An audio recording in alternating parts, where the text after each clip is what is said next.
Thank you so much for joining us tonight for our latest Beauty Triangle webinar. I hope that you're all well and happy wherever in the world you are. I'm Francesca White. I'm the founder of the Beauty Triangle, and it's a pleasure to have you here with us this evening. Some of you will be familiar with our webinars, but for any newcomers, the Beauty Triangle is a platform that aims to get people talking about their health and well-being, but most importantly from a holistic standpoint. So whatever the topic, be it biohacking, breast health, or skin confidence, the aim is to educate, but also to empower, whilst putting genuine information from the most expert practitioners out there, so that you can optimize your health and well-being armed with the insights from the very best people in the business. And that's especially important as we come to the end of Mental Health Awareness Month. After all, happiness, whatever it means to us as individuals, is something that so many of us have struggled with recently, maybe in the past year, due to the pandemic, perhaps even for longer. But whatever's driving our anxiety or causing our days to feel darker, there are solutions, and often talking about it is the first step.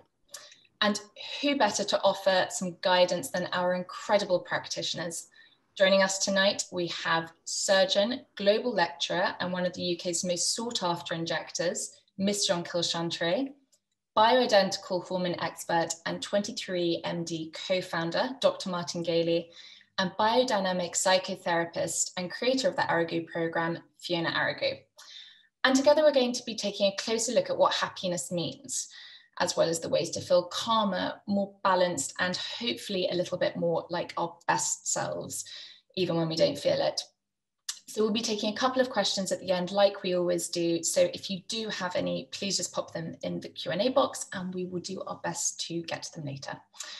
So that's it from me. I'm going to hand over now to our speakers to say a very quick hello and introduce themselves a bit further. Jonquille, perhaps you'd like to start. Absolutely, Francesca, thank you so much for this invitation tonight at the Beauty Triangle. It's my absolute pleasure to be here. My name is Jonquille Chantrey.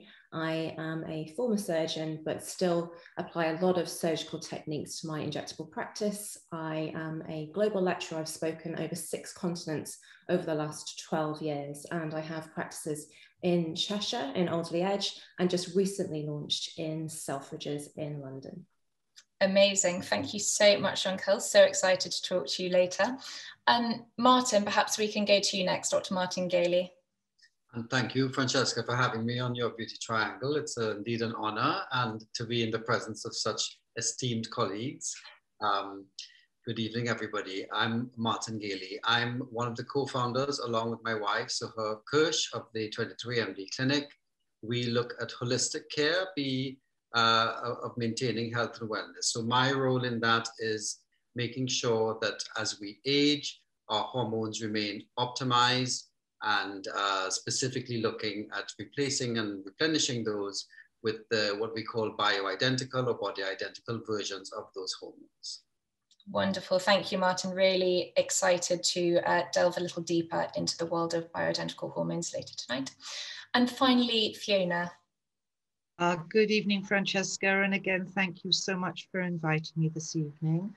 I'm the founder of the Arrigo program and the Arrigo program Somerset and A Place to Heal London.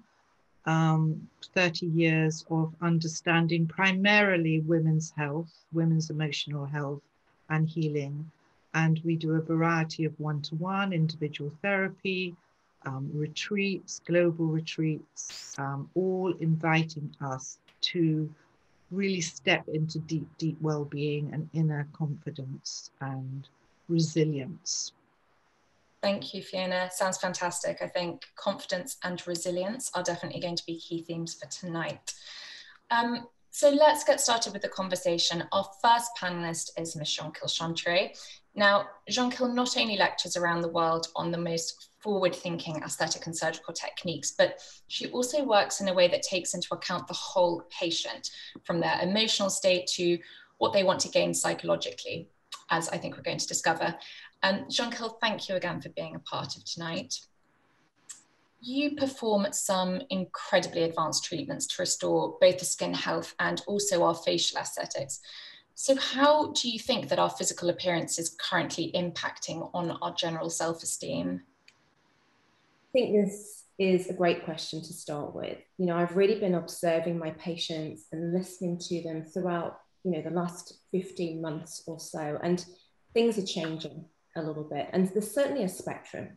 Now, whether or not people think it's a good or a bad thing, there is a very close link to our self-image, how we appear to the world, and how we feel about ourselves, right or wrong. And this is, as I often talk about, this is deeply rooted in our evolution. It's in our DNA to present ourselves to the world in some form of groomed manner.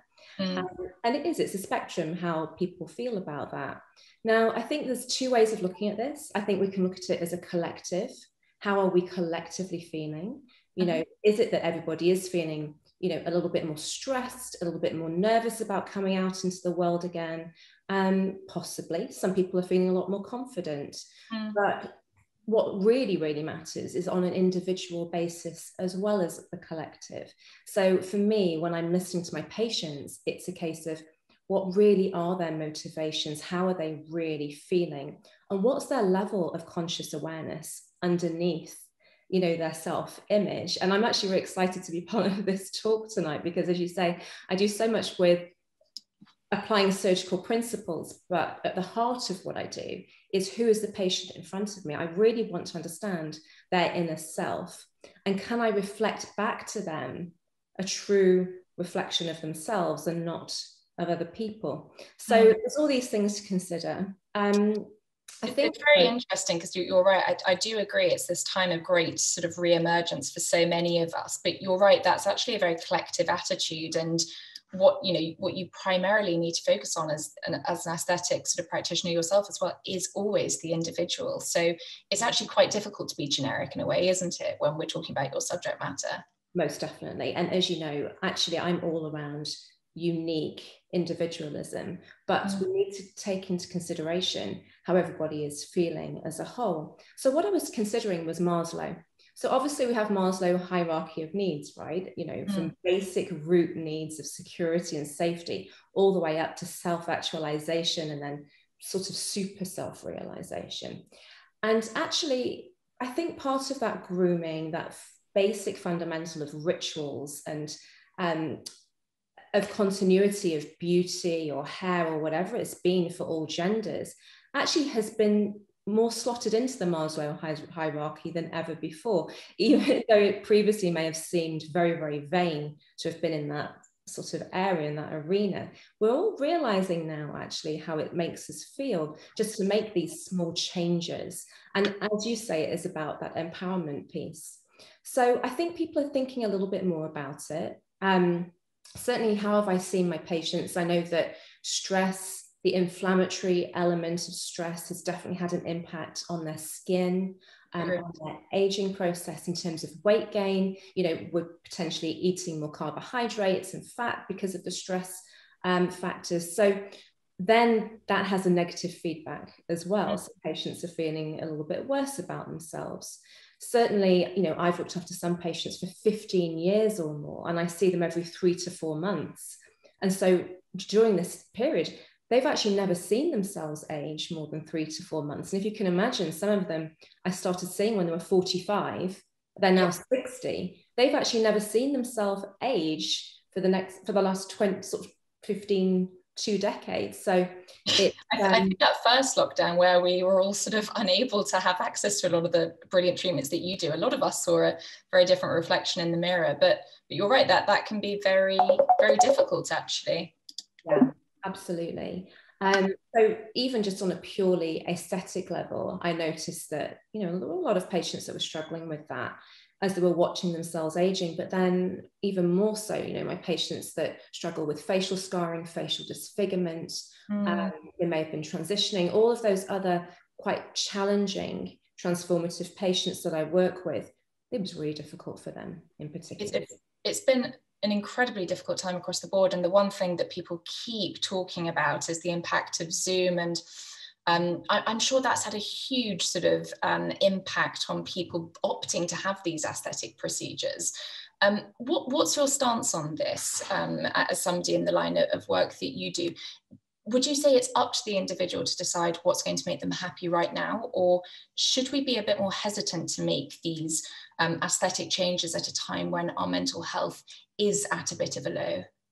I think it comes down to finding the right practitioner who will actually genuinely have your needs at heart. So, you know, there's other elements that are important to this, but that's got to be the first key principle of this, so that it's not a paternalistic approach where somebody is actually saying to you, oh, I think you need to have this done. And then again, it's a kind of on an unconscious level of just, oh, okay, everybody else is having that done, or you know, people think that I should be having that done, or this doctor's saying so. It's about working together. Yes. And how do we do that? You know, as you know, I published a paper in 2019 in the JCD that looked about the patient motivations, looking at different archetypes of patients, broadly speaking. You know, are they motivated by looking younger? Are they motivated by looking more beautiful? Do they just want to look more normal as they present themselves to the world? Or do they radically want to change so that they feel they can fit into a different socioeconomic status or norm? These are very broad principles, but then when you actually really talk to your patients and understand them on a deeper level, what trauma have they been through in their lives? What is it they're really trying to achieve? This is what really matters. And I don't mean to be sort of getting involved in what Fiona's probably going to be speaking about tonight. I don't need to talk now because you're saying everything so beautifully. I'm so sorry, but it's just, I work with, in my practice, particularly in Cheshire, and I'm hoping that I will be able to bring it to Selfridges, with my One Beauty project. So One Beauty project is all around this association that we have with self-image and self-esteem. It's okay to want to self-improve, but at the same time, just remembering who we are and identifying with ourselves and keep checking in with that. And it's really nice because sorry to interrupt, it strikes me that first and foremost, you're a doctor, and we always say that a doctor's primary duty of care is to their patient. And also you're expected to have a very investigative nature, in that you need to really sort of dig deep into exactly as you say, the patient motivation, what's driving them. So there's a huge amount actually of psychology that goes into the work that you do regardless. Huge amount. And you know, in my first undergraduate degree, I majored in psychiatry, and I just, ever since, I've always been so interested in mindset, in psychology, as well as psychiatry. And so, you know, this is all very important. But in answer to your question, you know, why has Zoom had such a huge impact from an anatomical perspective is that people aren't used to seeing themselves, not just in repose at rest, but in actual expression, in terrible lighting, and, you know, actually seeing these different folds, these different expressions that we've never seen in ourselves before, unless you're in front of a camera all the time. So that can be really difficult to actually get used to. So it's not just about a simple history. It's not just about, you know, what's happening at home with you, who's at home to support you, what's happening in your career, or, you know, with your children. It's about developing a sort of intuition with a patient as well. That takes a long time. It's a very good word, intuition, actually. Yeah, it might seem a little bit soft, but actually it takes a lot of time to cultivate that and really understand somebody sat in front of you.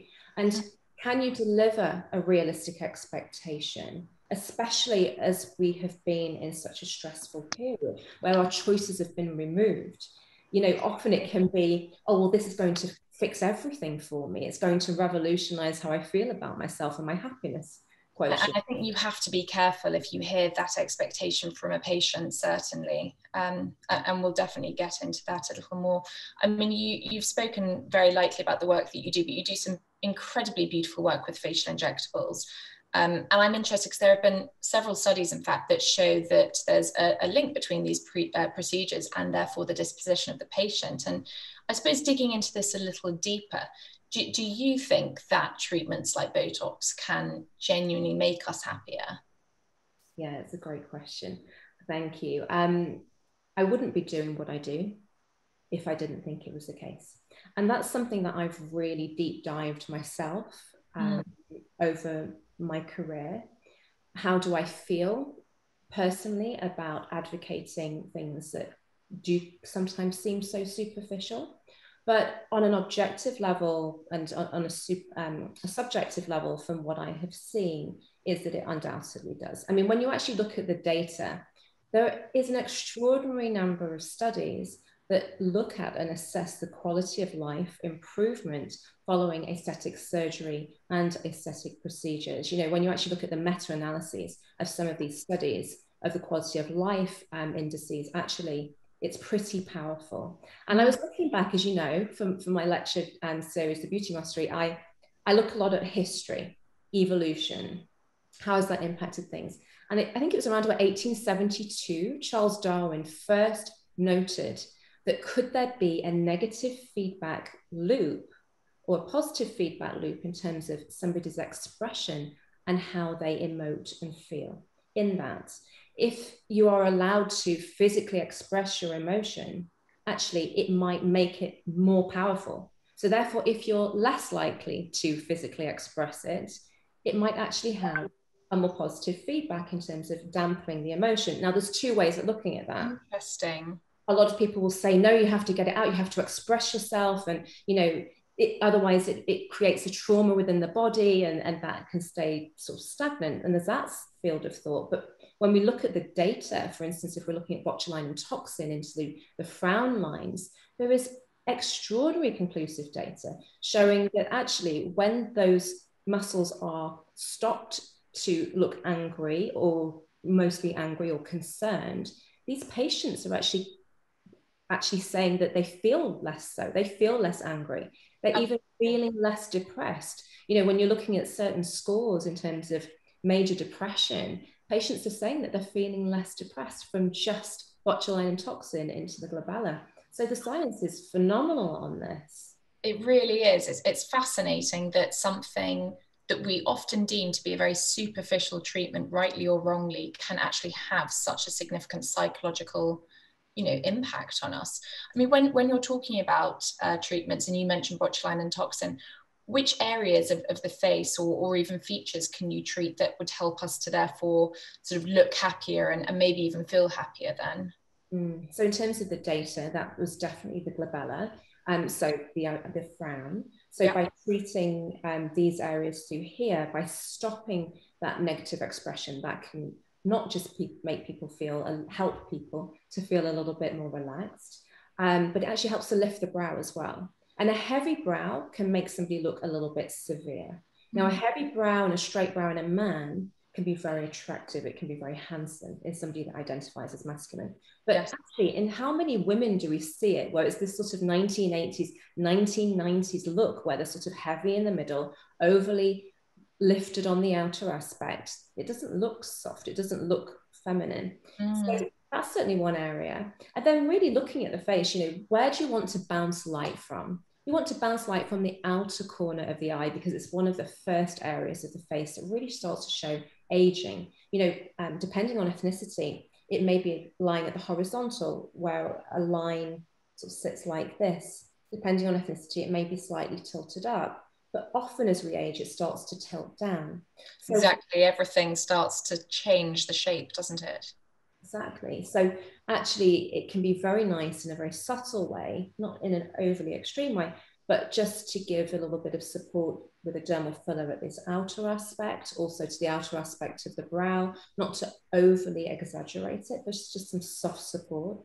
Take away some of the dark circles with a dermal filler, obviously in a very advanced way. So eyes, I think, are a very, very important signal when it comes to how you feel about yourself in the mirror and how other people anthropologically are trained to sort of look at each other. How often do I see a patient and they say, everybody's telling me I look really tired, but I don't necessarily feel tired. So, that's a very key thing. Certainly the lips. So not injecting the lip directly, but the lip corners. It's called the oral commissure. Now, often as patients get older, they become obsessed with having an upturned lip at the lip corner. And just so that they look a bit more smiley. Yes, but actually this can look somewhat of a caricature of themselves if it's overdone. If the lip is overdone as well, it doesn't look attractive. So actually it's quite nice to just get them back to a horizontal, because just going from that downturn to a horizontal position can be very, very attractive. And that's also... I was going to say, and then you can do all sort of down the neck as well, can't you? All of those muscles that sort of pull the face down, I suppose you can soften and then sort of lift and elevate all of the face, so it loses that sense of heaviness that you were talking about earlier. Yeah, perfectly put, Francesca. So, you know, we can soften the depressors of the face, the muscles that are actually dragging that lower third of the face down, that contribute to the jowl, that also contribute to a lot of those negative emotions that people are seeing on themselves on Zoom. You know, they're saying, oh, I never realized that I kind of held myself so tight in these areas. So we can use botulinum toxin. Actually, in a much more advanced way, we can use dermal fillers in the principle of myomodulation. So it actually helps to soften some of the muscles, and it helps to positively stimulate the ones that actually lift the face. Yeah. So I would say those are the kind of the key areas, with the outer eye, central frown, and around the corners of the mouth and jowl. And it's interesting, actually, because there are so many medical indications for you using substances like botulinum toxin, and actually doing things like, you know, injecting it into the muscles of the jaw. You know, that can obviously eliminate the sort of teeth grinding that we get from anxiety, even tension headaches. It can be really good for as well. So you can almost see on a physical sort of tension level as well, that these treatments can really help to make us feel that much lighter and sort of easier about things. Tell us a little bit more, Jonquille, because your work covers such a vast spectrum. So you mentioned sort of patients obviously looking for beautification, those seeking to accentuate sort of gender, ethnicity, cultural identity, and also those right at the beginning who you mentioned have suffered some sort of trauma and who are obviously just looking to, you know, sort of recognize their reflection again in the mirror. So why is respecting the sort of natural attributes and also goals of the patient so important in your work? I think this is something that I've really considered as a speaker and as a lecturer in aesthetics for, you know, 12 years or so. Often I find that when I'm traveling, there's a lot of groupthink mentality. We see it on social media, where trends can be a great thing, but they can also run rife, and everybody thinks that they need to have something done. So for instance, everybody might suddenly feel they need to have their jawline done. You their know, fox eye or whatever it might be. Exactly. And you know that I launched the product that was primarily for jawline in 2019. The very I have it in my face right now. And we knew that trend was coming, but not every patient actually, it's indicated for every patient. So just because it's a trend, it doesn't mean that it's right for you. It doesn't mean that it's going to help you look more balanced, more proportioned, or more attractive, depending on your motivation. So I think there's a lot of groupthink. I don't think that's just with the patients. I think the practitioners have a huge responsibility in that. So that's why when I've always done my teaching, I try to address the practitioners, I try to address the advanced doctors, start thinking more about the patient individual in front of you. And as you know, in the last year, I've actually addressed 89 countries worldwide in terms of ethnicity and multiculturalism, and really celebrating individuality. The differences, the subtleties of the maths of a face is just so important. And also understanding the quirkiness, our little individual quirks. What do we want to keep? What really matters to somebody because their grandmother had it, even if it doesn't fit a facial geometry, it doesn't really matter. It actually, what matters is to the patient within reason. So these are all really important things that I certainly reflect on and consider as a teacher. And as I move more into public education this year, so at Selfridges, I'm launching my first direct-to-public educational event on Friday in the Selfridges Cinema. I saw it. It sounds amazing.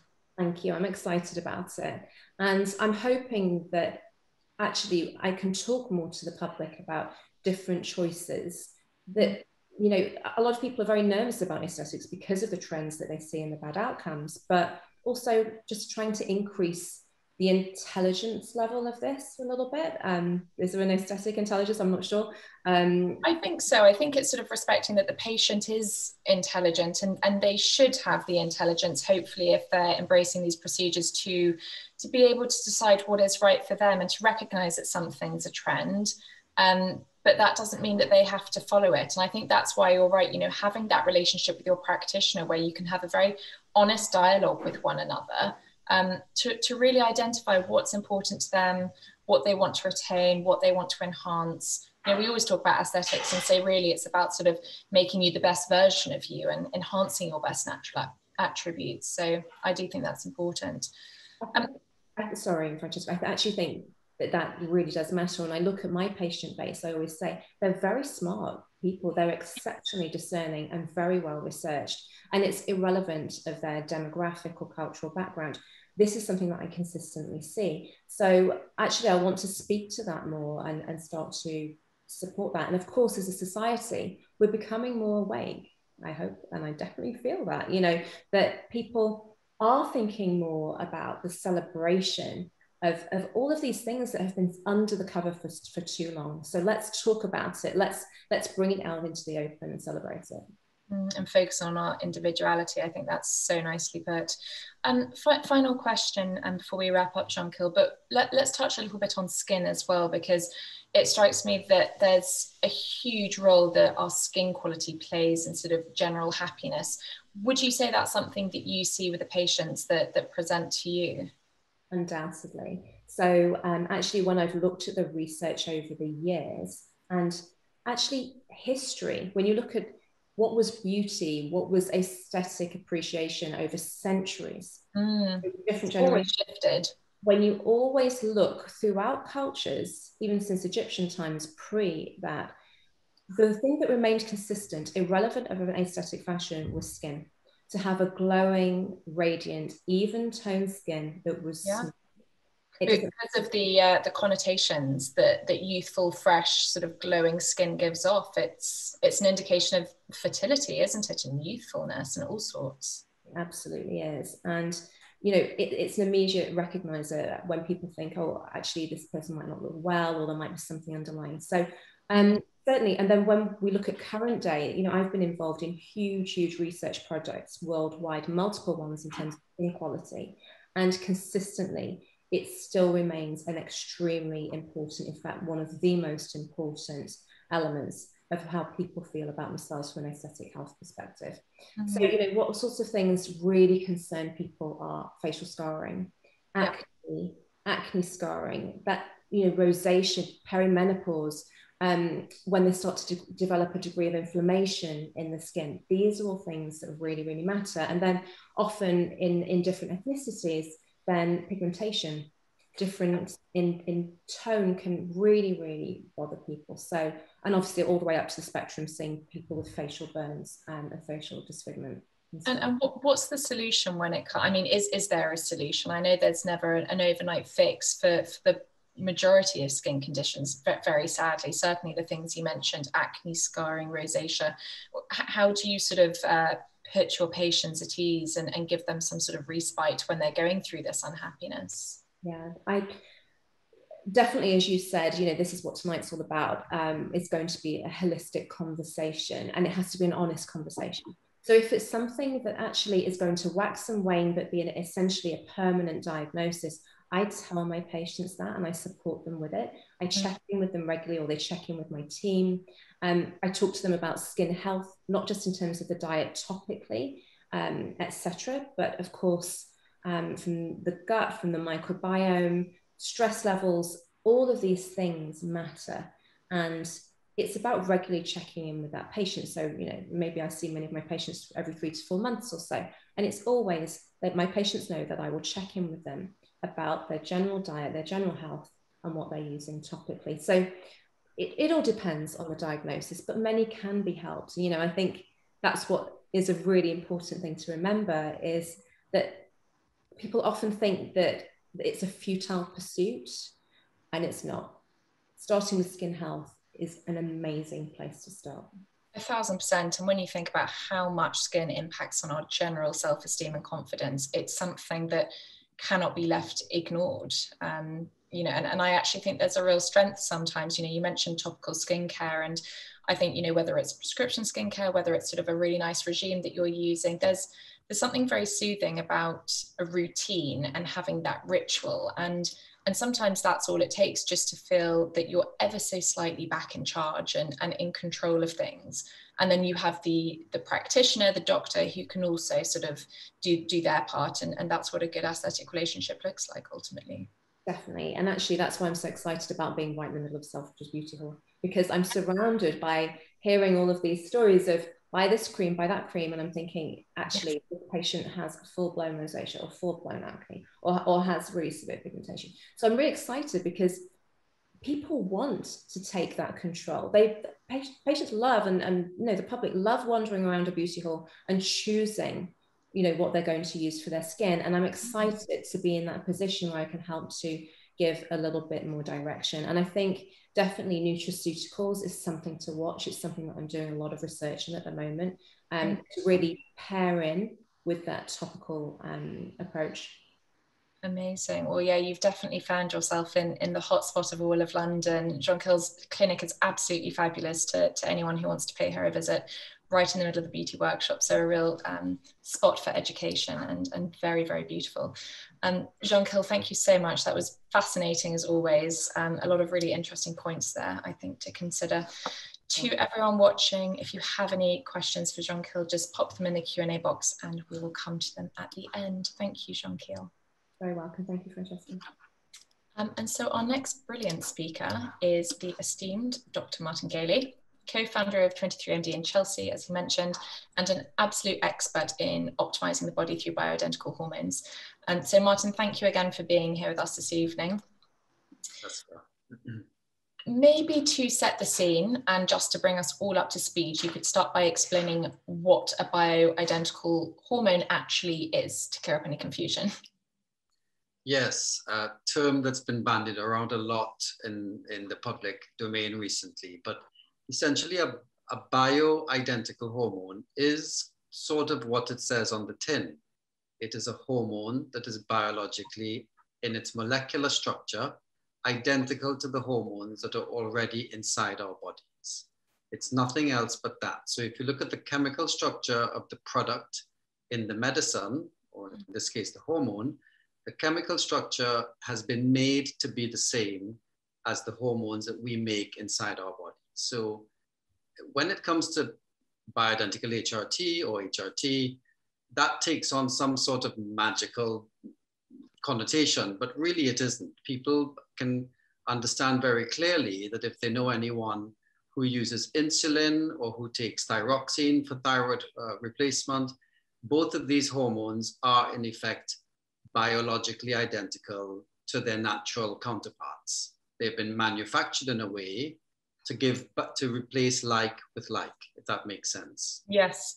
And why is that important? Because, you know, your body can recognize and metabolize a hormone that it already makes in a much safer way than if we give it a hormone that is different to what it already has. So it's really important when people decide on HRT that they begin to understand that what they actually should be asking for is to give me back the hormones that I've already had in me all my life.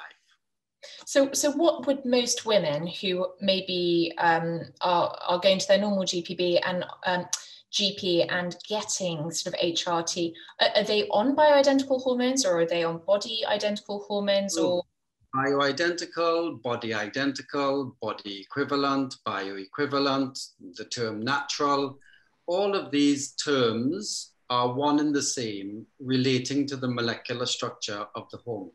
Mm-hmm. So GPs at the moment have the ability to prescribe bioidentical hormones in the form of estradiol. The difficulty in the public domain is that about 90 or 95% of the products available on the market actually contain hormones that have a different chemical structure to our own. So there are only a very small percentage of commercially available products that contain hormones that are biologically identical or body equivalent, whichever term you choose to use. Right, and we hear the term sort of compounded a lot in the work that you do. So where does that fit in with the bioidentical hormones? Compounded is compounded is a very old practice in medicine. In the old days, most medicines used to be compounded, but as time went on and there was a need for regulation, that practice has shifted to manufacturers producing medicines that are safe and evidence-based for the public. Mm-hmm. However, many times we would have patients who can't take the doses or the formats that have been created for mass use. And in those scenarios, we still have the ability to ask some pharmacies to put together products that would suit the patient better, both in terms of dosing, mm-hmm. or not causing a skin reaction or absorption or some side effect that the commercial bioidentical product may be causing. So we have the compounded version. Yeah, well, bespoke makes them sound better. Mm-hmm. I like to be careful not to make them sound better because they're not. They are the same medicines. They're just made in different doses and given in a different way, always through the skin, and the doses can be adjusted. But I don't like people to ever feel that the compounded versions of bioidentical hormones are in any way better. They're not better. They are the same medicine, just given in a different dose or format to avoid the side effect that the commercial product might have been made. Okay, that's interesting. So different horses for different courses. I mean, when we're talking about bioidentical hormones, what role would you say they play in maintaining our sort of physical, but also our emotional health? So when we look at bioidentical hormones in terms of what we use to replace hormones, we're looking at 3 hormones in the big picture: estrogen, progesterone, and testosterone. Right. I know many people don't think about testosterone as a female hormone, but many people also don't recognize that women make as much as testosterone as men, except that the difference in their bodies is that they convert 99% of their testosterone into estrogen. And that's what makes them female, giving them all of their estrogen. I never knew that. In fact, your testosterone production is the same as mine every day. It's just we convert different amounts. I convert it all. Wow. And testosterone is obviously very important to women, even if we do identify it as a male sort of hormone. Yes, yes. If you look at most women premenopausally, they would have measurable amounts of testosterone left in their blood as testosterone. Not all of it gets converted. And from the studies that we know, replacing testosterone in women, if they're low, does create a better sense of well-being. It enhances their, it improves their libido, and it creates a general sense of wellness in the woman. Those are evidence-based facts. Mm. What we don't know about testosterone in women is the stuff that we know that it does in men. So we know that testosterone in men is a metabolic hormone. It allows men to be more aggressive, more focused, more motivated. And by assumption, women's receptors for testosterone are no different to men. So by assumption, we assume that by replacing testosterone in women, we also can help them with their motivation and drive and focus and concentration as well. Which is definitely something that slips away, and certainly when we're sort of experiencing low self-esteem. We also know that testosterone replacement in men helps with bone health. We don't have the studies in women, but women's bones are not that much different to men. So there is no reason why restoring testosterone in women will not encourage calcium deposition into their trabecula in their bones. Interesting. So testosterone is a really important hormone to look at in women. Yes. The other 2 more commonly known hormones, estrogen and progesterone. Estrogen is the sort of stimulant hormone, if you want to think about it that way. It stimulates everything. So breast and uterus becomes engorged and prepares, it prepares them for either a period or a pregnancy. But on a broader scale, estrogen maintains a lot of health in silent health and long-term health in women. So estrogen encourages calcium deposition into bone. We know that from our evidence-based science. Yeah. Estrogen, the brain is littered with estrogen receptors. It can cause a fight and flight response if it's given in too high doses. But when there's too little estrogen, it can actually result in low mood and depression. So restoring estrogen in menopausal years can usually maintain the mood for most women, get rid of the classic menopausal symptoms, and promise them a better bone, brain, and heart health, because estrogen also plays a role in maintaining lowering cholesterol and lowering blood pressure. And that's a huge sort of driver of female disease, isn't it? Sort of cardiovascular disease. So all of these things are actually really important for baseline health. Actually rising, yes, the incidence of which rises through menopause and thereafter because of the loss of estrogen. So the decision not to take HRT for some women actually needs a lot of, those women need a lot of counseling about that decision. It's not just as a simple thing, I'm not going to take HRT because I'm brave and I'm going to do menopause naturally. They may be robbing themselves of future well-being and health. That's a really interesting point. So even if you can cope with the night sweats maybe and the low mood, actually you should really be thinking. It may not be the best thing for your long-term health. That's correct. Yeah, we're living for long. In more recent times, we're beginning to recognize estrogen's ability to maintain the immune system. So really? Certainly over the COVID years, the last year and a half, we've realized that women with well-restored estrogen levels seem to have better resilience through COVID. That's really interesting. With COVID, and not a surprise when you think that we know that estrogen is an immune modulator. It boosts your immunity and allows your white cells to function at optimal levels. Yes, because weren't they saying there was a link between how women experience COVID, and they were saying versus men, and they were saying it's because of the sex hormones that females have?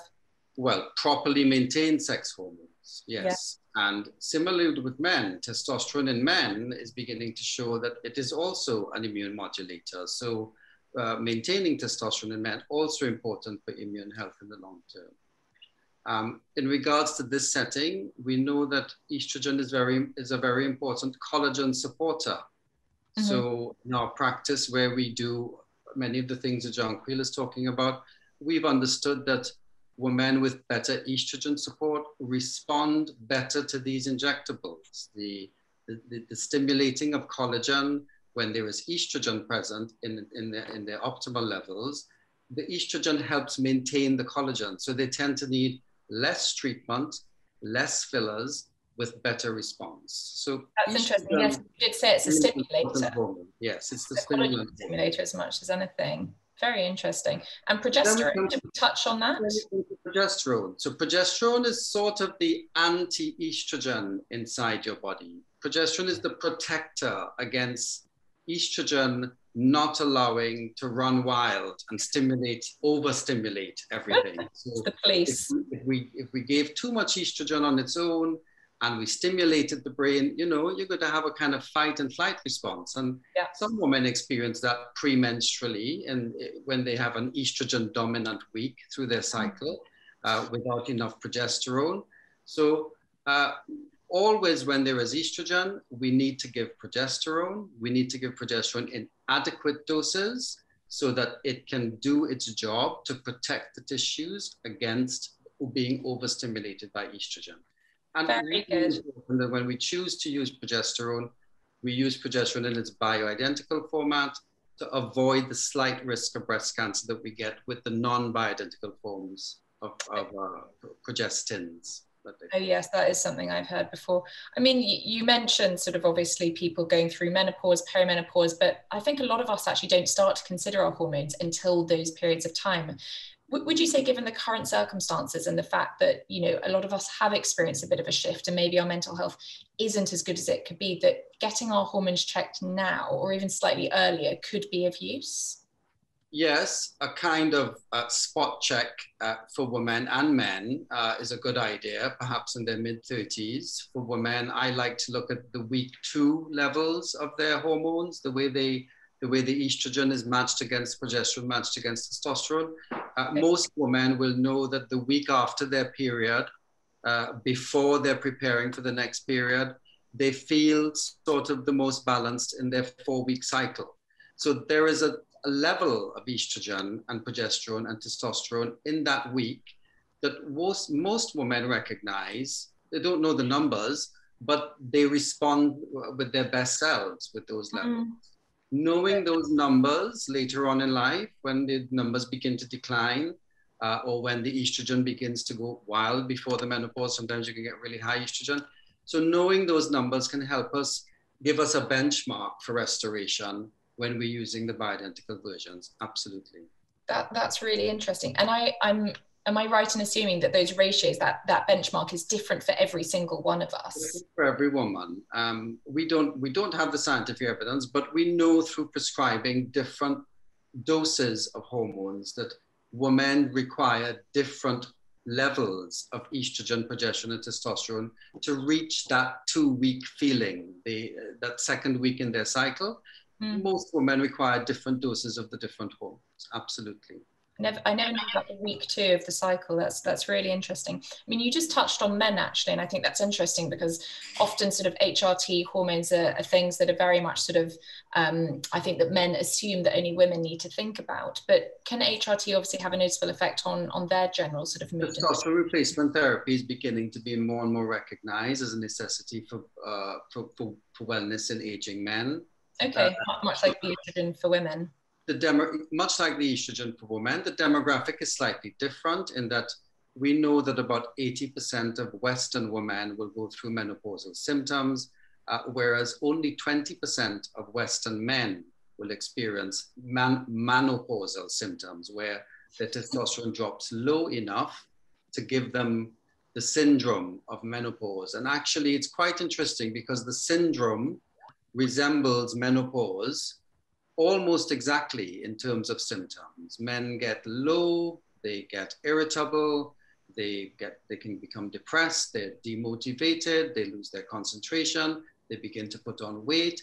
And in extreme circumstances, actually, if the testosterone is low enough, their estrogen will fall and they will also get sweats. It's quite an interesting similarity between male menopause and female menopause. The symptom list is almost exactly the same, in fact. How interesting.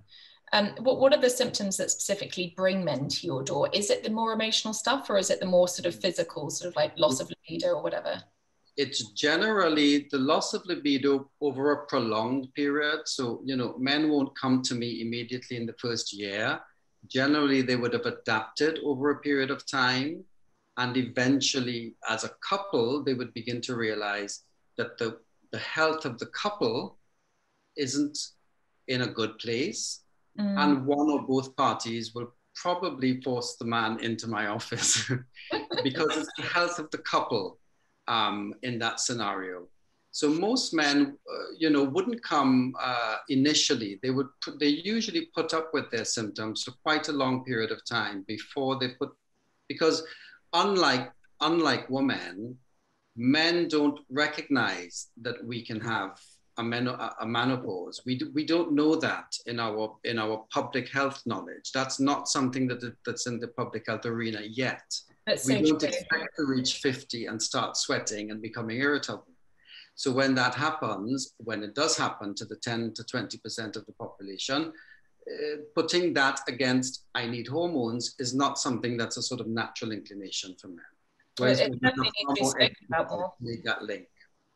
It certainly needs to be spoken about more then, if that's the case, just because otherwise men could be denying themselves of feeling so much better in all sort of ways. But again, Francesca, it's not just about feeling better, it's about future health. So like women, yes, again, like women, when we replace women's hormones, we make them feel better, but actually we're also silently protecting their future health. But we know that their bone, brain, and heart health in the future is going to be better than without the bioidentical HRT journey. And what about women when they come to your door? Is it right now the emotional symptoms of sort of hormone deficiency that are bothering them the most, or is it the physical, the sort of weight gain that maybe comes in at menopause, or the night sweats and the other things that you mentioned? So we get different. You mean now, as in the COVID times, or just generally? Exactly. What brings them through the door? We get a varied cohort of women coming through the door. We get women who recognize that even pre-menopausally they can do something to help themselves, and that's very intuitive. Premenopausally, before estrogen even begins to decline, progesterone can fall and create an estrogen dominant scenario because they're running around making the same amount of estrogen for nearly 10 years before menopause, but making a significantly less amount of progesterone because of the quality of eggs left in the ovaries. Mm. So they're running around for 10 years with this estrogen dominant scenario. Everything is being overstimulated. Some women have the knowledge to say, well, this doesn't feel right. You know, I've never had any mental health issues in my life. Why am I like this? Why am I irritable and vexed all the time? It must be the hormones. So that would bring them in through the door. We do a screen, and sure enough, their pre-menstrual progesterone levels are generally too low and their PMS symptoms are through the roof. Some women will come in at around menopause. Generally, the sweats would bring them in. The sweats and the sleeplessness, the two most disturbing symptoms of menopause for women. Some women actually drift through that. And what brings them in 3 or 4 years into menopause is the low mood. They just can't take it anymore. They've lost their joy for life. And when you do their hormone screen, you get a 0, 0, 0, 0 testosterone, 0 estrogen, 0 progesterone. Oh my God, wow. So they're completely depleted. And they were thinking through their menopause that they wanted to do it naturally, you know, and perhaps it's just not natural for us to be running around with 0 testosterone, 0 estrogen, 0 progesterone. Well, you're running on empty, and that obviously can't go on for long. I mean, is there a link between sort of hormone deficiency or running on empty and anxiety or depression? So certainly low mood, linked to all 3 hormones, really. Low estrogen can certainly cause low mood. As I said, estrogen is an excitatory hormone. It keeps the brain neurons firing sharply, meeting each other. When you lose estrogen, that becomes a lot more static. The way the brain communicates, the cells communicate with each other, slows down. And you can get low mood from that. Also, we know that during menopause, because sleep is so affected, chronic sleep deprivation ultimately affects serotonin levels, and that will have its own knock-on effect on mood. On the other side, when you get estrogen dominance can create the opposite of low mood. It can create the sort of irritable, overexcited state where, because there isn't enough progesterone, the brain is overstimulated with estrogen. So we get this sort of fight and flight thing happening all the time. Then I see some women with just simply low testosterone, and they can't understand, you know, what's missing, what's going on. And they're generally the younger premenopausal women, very busy, sometimes overly stressed, burning candles on both ends. And they seem to run out of testosterone. Maybe their bodies are just converting all the testosterone into estrogen and leaving them with 0 in their blood. And those women find sometimes that when we give them back testosterone, yes, it gives them a mood lift, actually. And I can see all of a sudden why you keep using the word balance so much, because actually you talk about all of these different hormones, and the key to all of this, all of the HRT you do, is about balancing everything. It's about keeping the 3 of them in tune with each other. You know, I often talk about hormones are like a symphony. When they're playing in tune, the music is lovely. But when one of the instruments is out of tune, the music doesn't sound right, or the music doesn't feel right. Yeah. It really is quite true, actually, with the 3 hormones. No, I love the analogy. It's brilliant. Dr. Galy, that was wonderful. Thank you so much for being here tonight. I'm sure there'll be lots of questions for you later on in the webinar. If anyone does have a question for Dr. Galy about anything at all hormone related, please just pop it in the Q&A box and we'll come to it a bit later. So that takes us to our final speaker, Fiona Arrigo, who is one of the best known, most respected thought leaders in psychotherapy today. So she's exactly who we need to be hearing from right now about happiness. And Fiona, thank you again for being here. It's such a joy to have you here with us tonight. Thank you. And just to say how fascinating to listen. And also I was a bit intimidated to come on with all my sad lines and drooping lines and unprocessed lines. I'll be Oh my goodness. I'm going to be booking in tomorrow. Your face is absolutely glowing. I'm sure Jonquille would agree. Absolutely. You look phenomenal, Fiona. That was quite hard to say. Oh, right. So I just love listening to you. And there's so many. I love this holistic approach that, you know, that we can only do this together. Nobody's got one answer to everything. And I think this is such a massive change. You know, in the old days when we used to be, you know, greedy, or I've got the answer for this, or it's my team, or it can't be like this anymore. So I've really loved listening to you both. Thank you. Well, that there is no silver bullet when it comes to any of these things. You know, it's all about a collaboration, and absolutely no one is in competition, because everything needs to be balanced. It's exactly as Dr. Galy was just saying, we're a symphony all together. That's how everyone plays lovely music. So everyone's been talking about mental health, Fiona, and I think it's sort of pretty clear that it's at a bit of a low right now, despite restrictions lifting and pubs being open and wonderful things happening. Why do you think this is, as a biodynamic psychotherapist? What's causing this sort of collective unhappiness?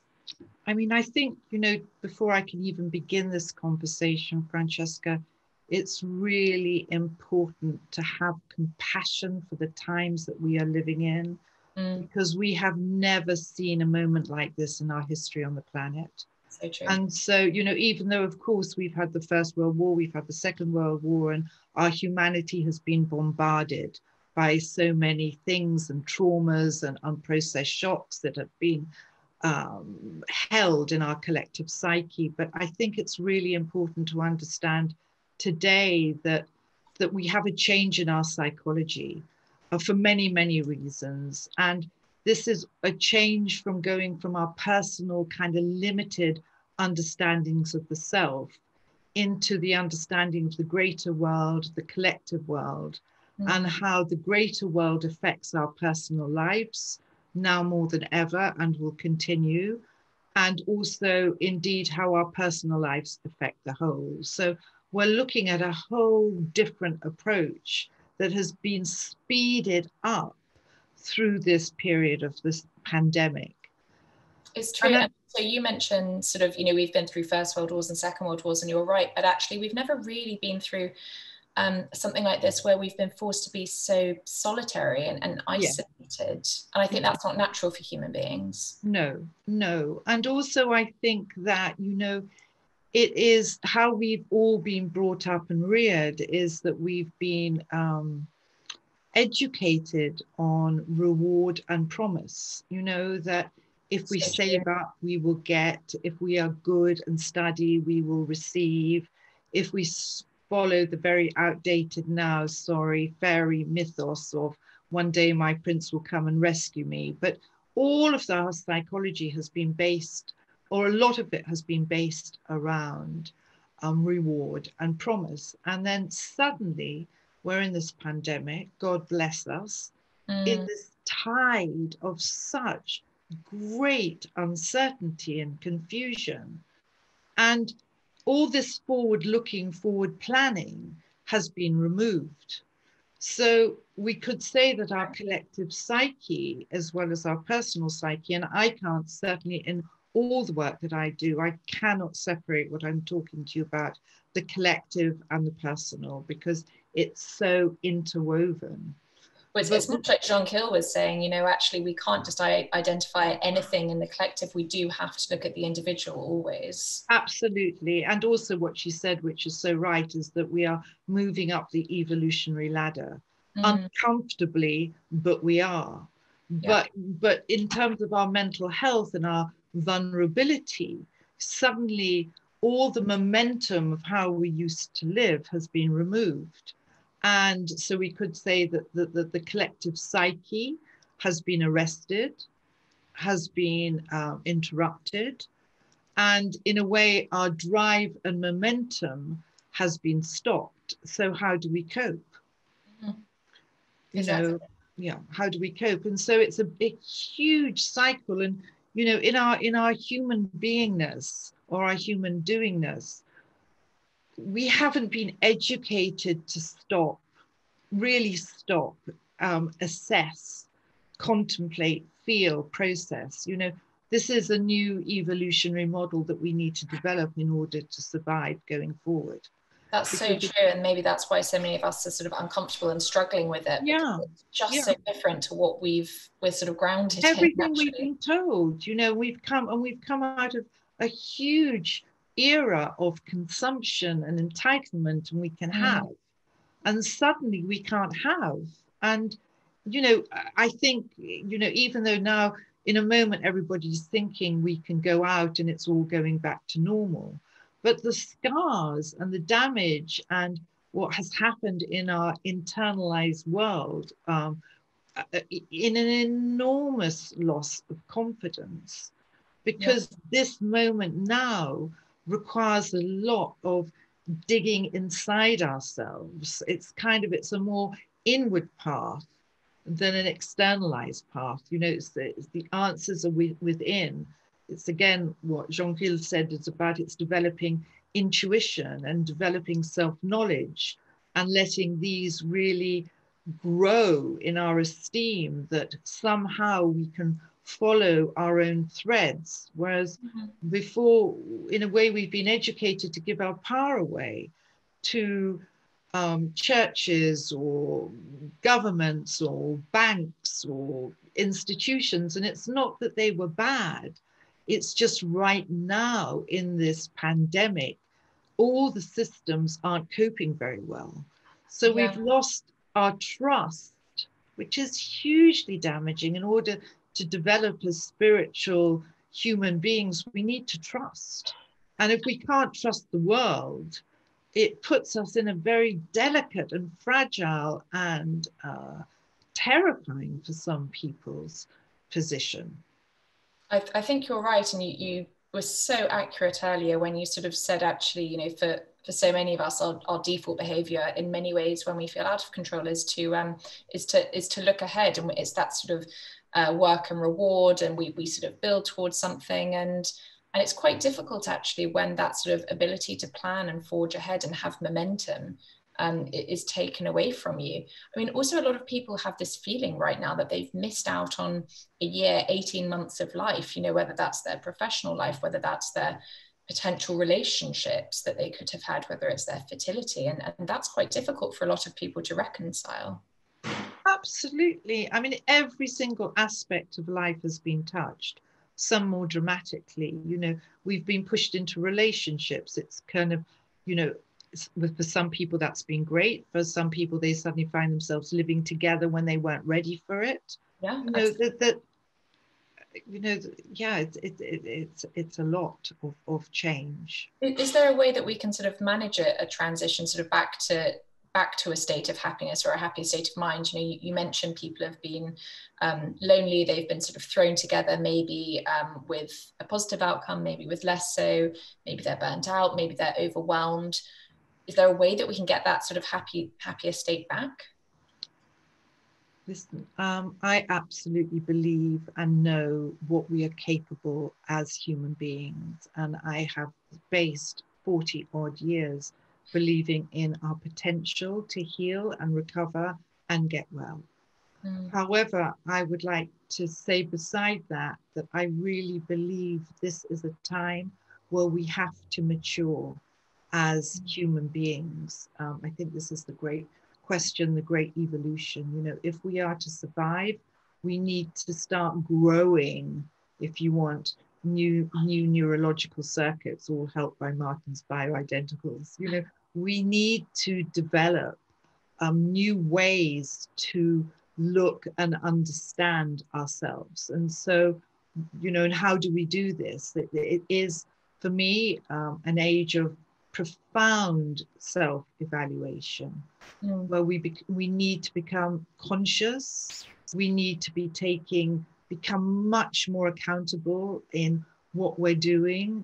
Where do we go? What do we agree with? What are we listening to? I think a lot of people are doing that already. I mean, the one thing that a lot of people have said that's come out of the pandemic and a new way of life is a real appreciation even of the value of their time and therefore who they choose to spend that time with or what they choose to spend their time on. Absolutely. But this is the age, isn't it? It's kind of we're coming into the age of consciousness. You know, we've departed from the age of information. We've departed from various ages. We're now coming into the age of consciousness. So we need to use different aspects. And the maturity is, of course, with well-being, you can activate feel-good hormones. Of course, with yoga, with meditation, with qigong, with pleasure, with enjoyment, with beauty, with nature, you can activate. But it's also a kind of sober moment without being a moment of depression or downness, where I think we have to sort of grab onto, we can't be happy all the time.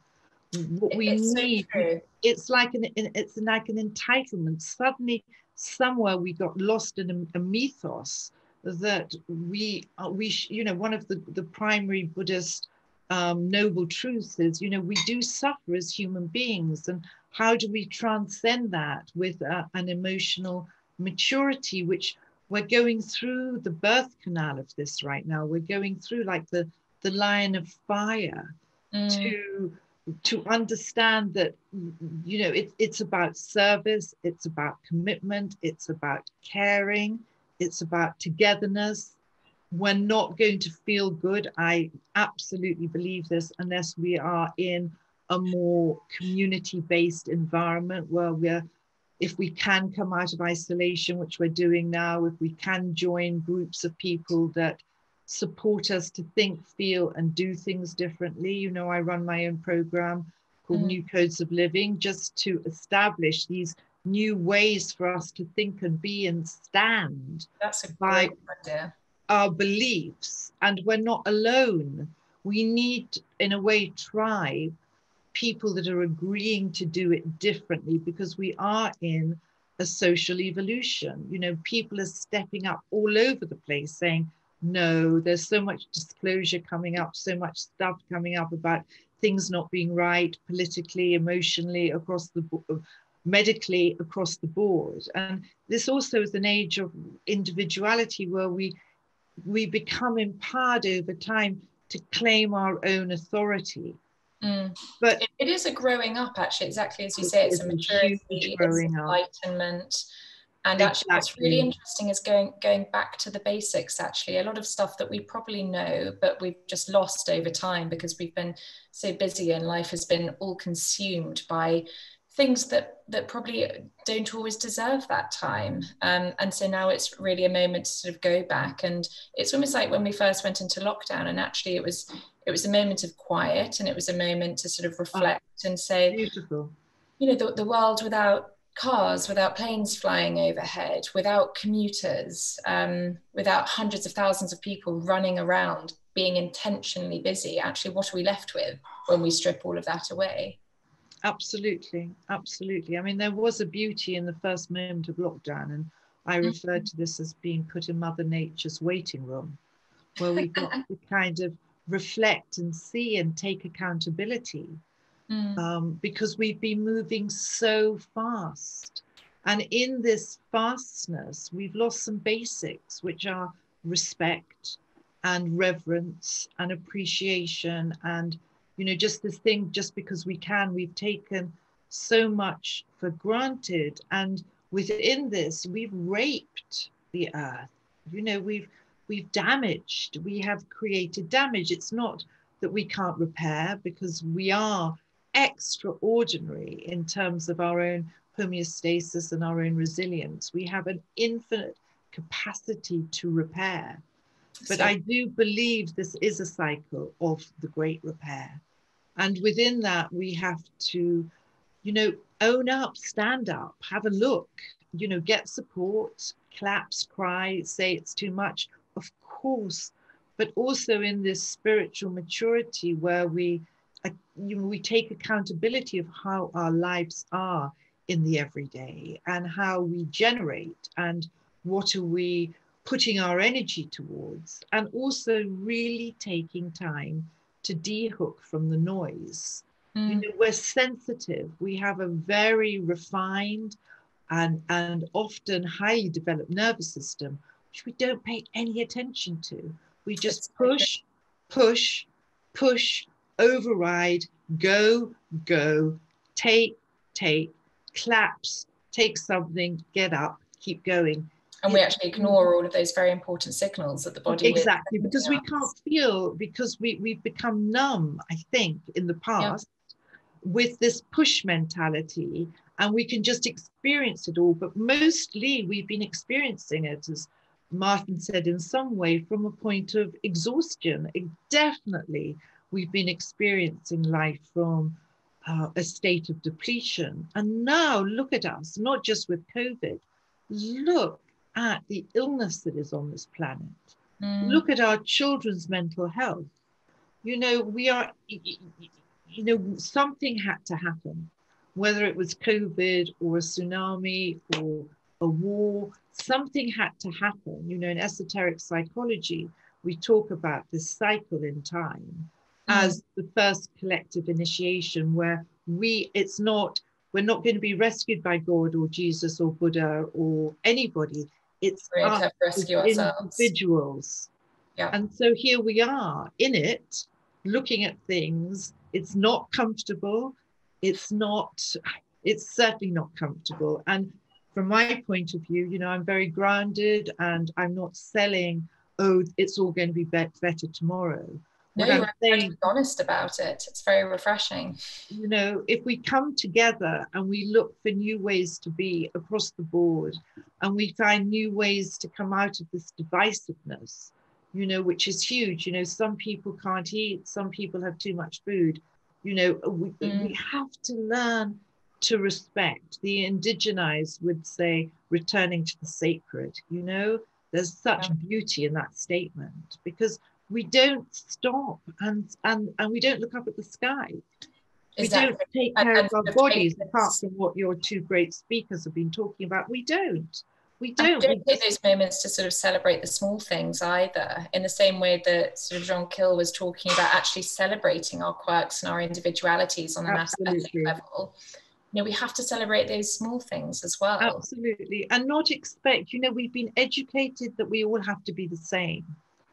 And now here we have, you know, we're going back to the snowflake design. Everybody is different. And, you know, so it doesn't work across the board. Hence, you know, Martin's great work. We can't kind of just say one size fits all. We can't say educate. It's so big. It's so multifaceted. And I think what's very interesting, actually, if you look back over the past 18 months, is how many people have sort of come to get to know themselves a little better because of this forced entrapment, isolation, solitude. You know, many people who thought actually they were very introverted, I think, have realized that perhaps they are more extroverted than they realized, or vice versa. The people that thought they needed the stimulation of others maybe have actually found a certain sort of quieter confidence in sort of learning to live a quieter life in many ways. I think that's so true. I absolutely think that's so true. I think as we come out and process and adapt, you know, that the kind of medicines for the future have to be flexibility and adaptability. And we're good at that. I mean, we're not so good at flexibility. That I think we have to learn that. but we're good at adapting. We're really good at adapting as humans. It's so true.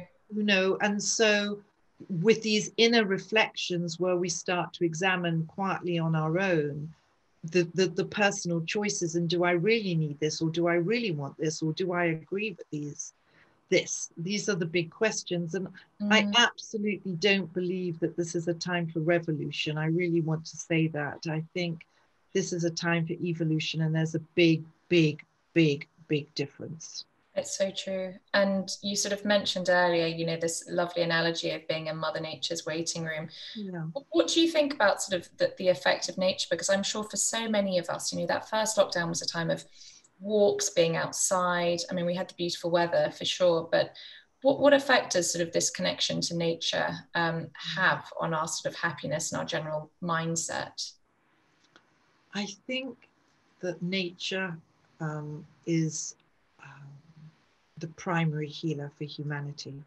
And so, you know, whether you're living in whatever is being offered by nature in terms of beauty, in terms of animals, in terms of forests, in terms of swimming in the ocean, something happens to all of us when we're not charging through it. When we actually stop and receive the abundance of nature, and there is an interrelationship with nature's nervous system, the electromagnetic frequency, and our own nervous system, and they actually work in harmony. And so when we slow down and notice and feel and start to, again, to have, you know, to see, to appreciate the birds, to appreciate the animals, to appreciate the forest, to appreciate the ocean, not just, oh, I'm going on a holiday and I'm going to get a suntan. Yes. You know, somebody said something very beautiful. I think, I'm not going to remember her name, but there was something about, you know, when we really understand that nature loves us and we love nature, there's a flip in the brain. There's an interconnectedness that starts to happen. And the healing for this time is in our interconnectedness, for sure. And we're learning this because the great, you know, in this great undoing, this great reset of singularity and indeed somewhat selfishness, unless we can come together to survive and thrive and understand this, it's going to be very, very difficult. So nature teaches us this, you know, the incredible community that nature has just in her trees, all the information that is going on underneath the ground of how trees and the forests are built on community, how all the intelligences, the fungus, the mushrooms, the bacterias, the microbiomes that we know now, you know, everything is fostered on an incredible intelligence. And what have we been doing? Running through and not noticing the very aspect that, if anything can heal us along with some amazing sounds, is nature. If anything can do that, it's nature. I think you're so right. And actually nature nurture. A good reminder to get, exactly, nature nurture, and to get back out there and to look after, you know, the natural world at the same time as well. Absolutely. And we have to become carers for our future planet and our future generations. And we also have to become selfless in as much as that we may not see the change next year or the year after or the year after, but this commitment as mature custodians living on an earth together, we need to change our dialogue around this, I believe. Yeah, it goes back to our idea of maturity and growing and social evolution, which I think is fascinating right now. And I think certainly for all of us as individuals, it's good to remember that we're actually sort of part of a much bigger community sometimes, and to stop sort of being so about ourselves and maybe look sort of slightly more externally. And our educational system, Francesca, you know, it's not our fault that we've turned out in the West to be like this. You know, if we were coming from other cultures in other parts of the world that haven't had a voice, that have often been a minority, because, you know, we've been doing this take, rape, pillage aspect for hundreds and hundreds of years. And again, you know, as this balance comes in, for me, it's working with the more feminine aspects of consciousness, which is also related to nature, which will help us hopefully rewire in some way. More chat about balance, which is wonderful, because I think it's been a reoccurring theme that has run through everything that everyone has said tonight. And thank you so much, Fiona. That was incredibly insightful, and I'm sure it's given everyone some real food for thought and really helpful takeaways. So thank you. Any questions for Fiona? You by now know what the Q&A box is, I'm sure. I won't remind you. So that very much rounds off tonight's conversation, and I'd like to start by saying a huge thank you to our amazing panelists, Jonquille, Martin and Fiona. I think, as we've spoken about tonight, mental health can be such a delicate subject, but each of you brought such compassion and honesty to this discussion, and I think sometimes that's what, you know, we need to see a change. You know, certainly as Fiona mentioned happiness isn't something that we can achieve overnight. And in fact, you know, we shouldn't feel happy all the time. It's something that we need to be working at every single day. But I really do think that by talking about this and, you know, whether that's with those around us or in partnership with the right professional, that hopefully we can move closer to a sort of happier, healthier state of mind. Just before we move on to the questions, can I quickly remind you that when you leave the webinar, there's an option for you to fill in a short questionnaire. It just means that we can send you a recap on everything that we discussed tonight. And it also helps us to connect you with Jonquille, Martin, or Fiona, should you wish. Also, as a real treat, it means we can enter you into a prize draw to win one of 3 SkinCeutical skin regimens. Because as Jonquille spoke to us about earlier, obviously good skin is not the be all and end all, but it's just another way that we can feel better about ourselves on the day-to-day. So I've seen 1 or 2 questions come in, which is great. Somebody's actually, this is a great one for you, Jonquille. Somebody's asked about facial yoga, and you do a lot of yoga in your other sort of life, I would say. How do you feel that that sort of more manual, hands-on approach can sort of help people with their aesthetic appearance, but I suppose also their self-confidence and their self-esteem? So I think, thanks for the question. I think when it comes to facial yoga, it goes back to your point, Francesca, that we talked about earlier in terms of the muscles that actually lift the face and elevate, and the ones that actually bring it down. So it's so important that when any form of muscle is stimulated or relaxed, that balance actually happens. We don't want to be stimulating the ones that drag the face down or drag the neck down or drag anywhere else in the body down. It's about elevation and lifting up. So it can be really good, but again, there needs to be a mindfulness and an expertise approach to this, so that the real anatomy is understood, because there's so much complex anatomy in the face. And often I see patients who are overstimulating areas, muscles that are actually doing the opposite of what they're trying to achieve. And I must admit, I sounded rather superficial, actually, carrying on from Fiona. I have to say, Fiona, you taught my language. Like Francesca said, yes, I work in aesthetics and I work in beauty and skin, etc. But actually, and a big part of my life that I brought to my own practice in Cheshire is my studio, and I have all these incredible wellness and holistic practitioners. So it was just such a pleasure to listen to you. It's yeah, I really appreciated everything that you said, and actually listening to Martin as well. It's like, it makes so much sense. I actually was making a couple of notes as well, just to feed back to some of my patients, just some of the things that made a little bit more sense. So I like the 3 of you are all speaking the same language, but you're coming from different areas, which is exactly what a holistic conversation should be about.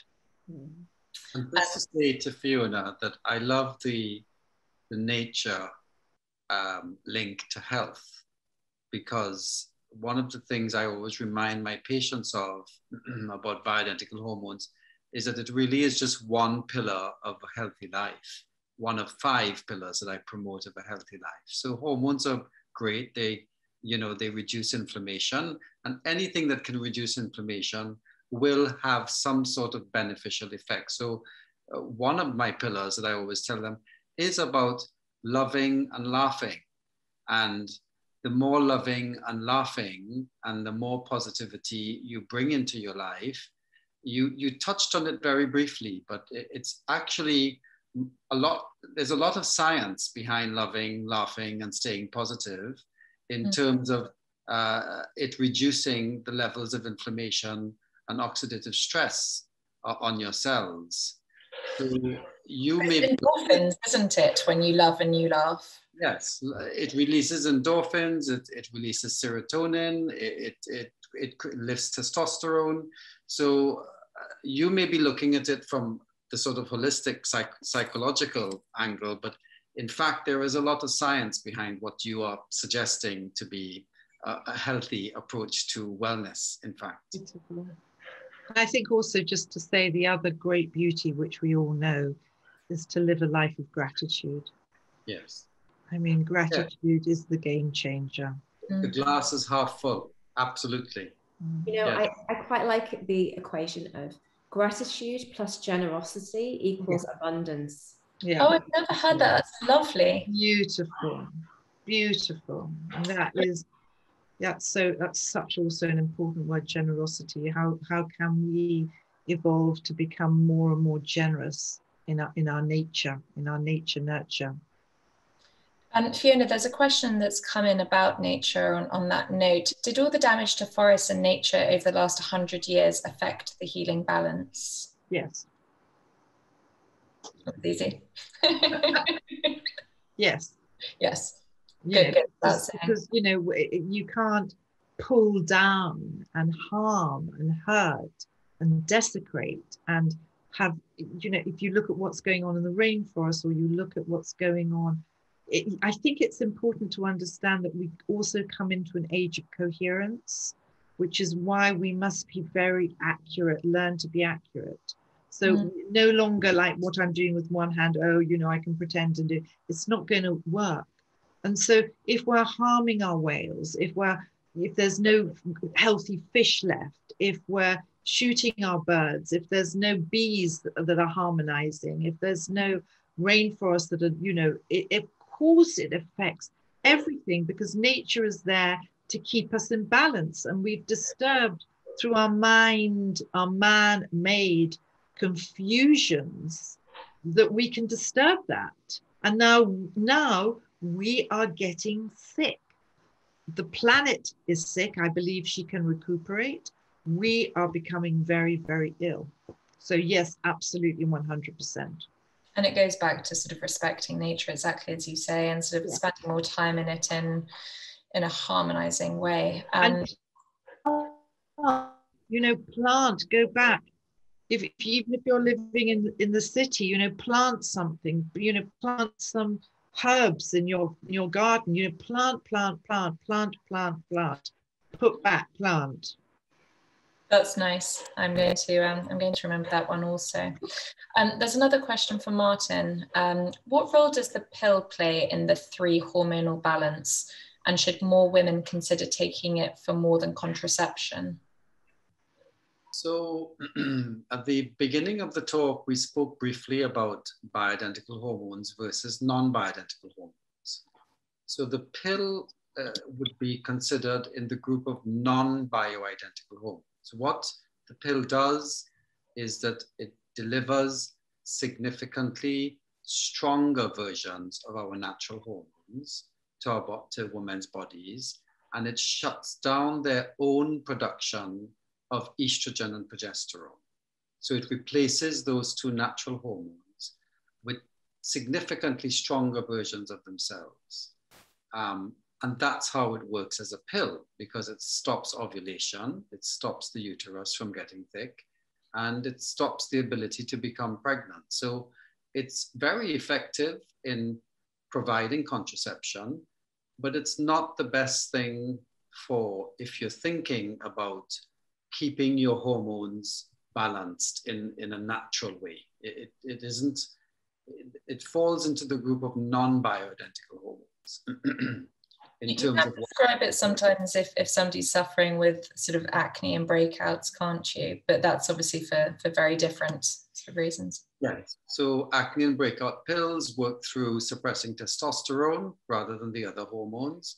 But to try to use the pill you can, but they're non-bioidentical, and given to the right people, the safety profile of non-bioidentical hormones isn't too bad, but given to the wrong people, it can have effects. So it can cause increased clots and things like that. So you'd want to be careful about using the pill as part of an HRT program. There's safer options than that for replacing hormones. I've got a question that's come in, which actually is for all the panelists here. Really interesting one. I see self-awareness at the center of all that's been discussed, from understanding what's the right cosmetic procedure to managing mood swings due to hormonal changes, and understanding the key role individuals have in improving consciousness. In your own respective fields, how do you guide your clients in becoming more self-aware? I mean, maybe Jonquille, you could start us off and we could just sort of run through our ideas there. I'd love to. Stillness can be a very painful thing. I do a lot of yin yoga, and it's it can be excruciating. It can be. In one holding those postures. Exactly. And when it comes to our soulful stillness, our emotional stillness, our mental stillness, that's where the gifts are, but that's where the pain can be. But we can transmute it. We can do that. So I do say to my patients, you know, try and reduce the noise. Try and reduce the noise, be it visual, you know, visual stimuli, media, incessant bombardment of imagery in terms of social media, of comparison, of other people's expectations, of other people's viewpoints and their projection of what they think you should be, or, you know, often it's from a place of pain within themselves. So this is a big conversation, it's a huge topic, but it's so much of the work that I do. You know, often patients will come in and be really, really upset about a certain area of the face or whatever, and usually it's because somebody else has said something to them. So, you know, I try and strip that back a little bit as to why that's happened. And often, as I said before, there's a lot of trauma in a lot of patients' history that come to me. So I really try to advise and encourage stillness when they're in the practice with me, other than just the conversation. I do try to get into a more meditative state when I'm with them, when I'm treating. Obviously, I treat a lot of extroverts who love a lot of chatter, and it makes them feel more comfortable. But I think the more that we can get into a more silent, intuitive, introverted state as much as possible, I think it's a very powerful thing where we get to know ourselves better, and therefore we get to know all of our choices and our motivations on a much better level. That was beautifully put. And I think you're so right, sort of remembering to find that stillness. I mean, it's as close to sort of being present and mindful as we can get, you know, if we're not sort of overthinking the future, we're not sort of ruminating back on the past, just being still and present, and works wonders for all of us. Maybe Martin, you can sort of answer that as well. So, you know, I'm in a funny position because I get to see things on the inside, not just the outside. We often reach a point where hormones can't fix the complaint, despite being optimized and balanced. And I often have to counsel patients through the hormones are so much of the story.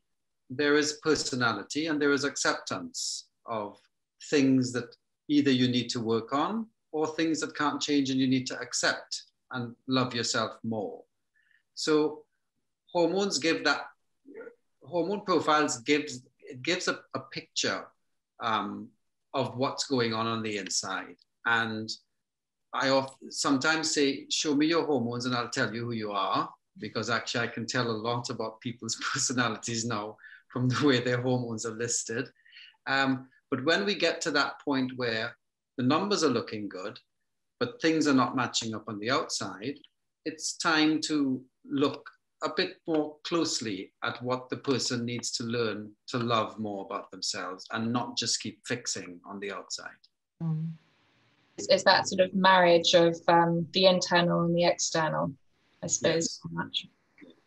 Thank you. And Fiona as well, you need to round us off with your answer. I think Jonquille really said it all. You know, I think it is about stillness, you know, allowing yourself to slow down so you can actually feel and connect. So I encourage, you know, with my groups, you know, we have this pause, you know, to pause as many times that you possibly can. So it gives your nervous system a time to reset and process and feel and connect and breathe and then take the next step. So slowing down to feel, which is mindfulness and awareness, and making that conscious in our days. So, you know, I'm a great advocate of 5-minute meditations. I mean, I think the luxury of, you know, I mean, gosh, give me time and I'll do 3 hours, but I don't have that. I'm fantastically busy. So it's how can I be mindful as I go? And for me, it is about this pausing, stopping, slowing down, connecting, in a way detaching, so that I can feel what my next moment is going to be, rather than being thrown by all the demands that the everyday has. That's a really nice way of putting it, actually, just to find mindfulness in every moment. Yeah, yeah. Amazing. Well, that's a really nice way for us to round off what has been such an interesting and insightful and eye-opening conversation, and also something that's been incredibly positive. I think, you know, we're all bombarded with so much negativity right now, and it's been a joy to have all three of you on this webinar and to really benefit from your words of wisdom and your incredibly powerful insights. And that's all I have to say. I mean, apart from obviously a huge thank you to the three of you, because you've all been absolutely phenomenal. And I'm sure everyone who's watching agrees.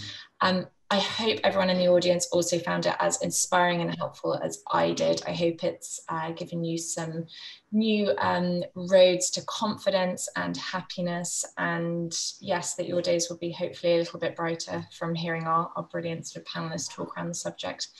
Obviously, we'd love to see you back at all of our upcoming talks and events. If you've not already, please just register your details on our website, which is www.thebeautytriangle.com. We'll always keep you updated with all of our upcoming activity. But I think that's it from all of us tonight. And final thank you to the panelists. We're all going to say goodbye. If anyone wants to say any final words, now's your moment. Thank you for being such a brilliant facilitator. Absolutely. Thank you so much for bringing us together and bringing the conversation to a very pointed discussion. Thank you so much. Oh, well, you're all a dream to have a conversation with. You make it all very easy. Always so thoughtful, Francesca, with your questions, and you know, and I think it's really important that, you know, your topic was science of happiness, and whilst we've talked about some pretty difficult issues tonight, collectively we actually are all about the rising and about the positivity, and not in a toxic way, but in a genuine way that I hope I've certainly learned a lot tonight. So thank you. Me too. Real strength coming on. Thank you, everyone, and have a wonderful rest of your evening, and see you all next time.